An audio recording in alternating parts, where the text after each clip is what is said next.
到呢一個地鐵站，就知道我哋嚟到油麻地嘅佐敦。大家知唔知道啊？佐敦呢一個名係喺地鐵通車之後先至普及。喺半個世紀之前，呢一帶其實叫做官涌。官涌呢一個名係源自以前喺呢一度嘅官涌山。根據《九龍海岸線》呢一本書，官涌山嘅位置係喺今日佐敦道同柯士甸道之間，東接上海街，西面臨海，即係依家嘅廣東道一帶。官涌山仲發生過一場官涌之戰。1839年，清廷派遣林則徐去到廣東查禁鴉片，英國商船因而退出廣州，轉到嚟香港停泊。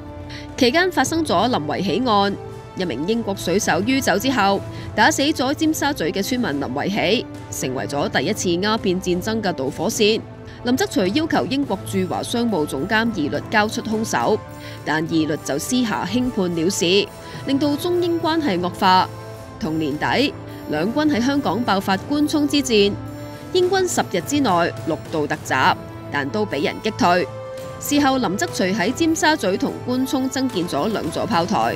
不過隨住鴉片戰爭喺1840年爆發，2座炮台後嚟都落入英軍手上，官涌炮台被炸毀，而尖沙咀炮台就被拆卸。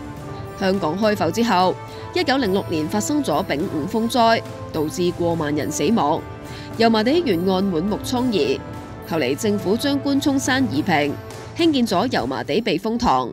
1932年，將佐敦嘅一條街道命名做官涌街，紀念消失咗嘅官涌山。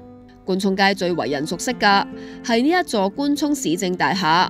不過由於官涌街市嘅空置率高，財政預算案就建議將官涌市政大廈部分未善用嘅樓層改建成全港第一個城市運動體育中心，發展做室內滑板場、運動攀登場等等嘅多用途活動空間。未來官涌嘅面貌將會進一步活化蛻變。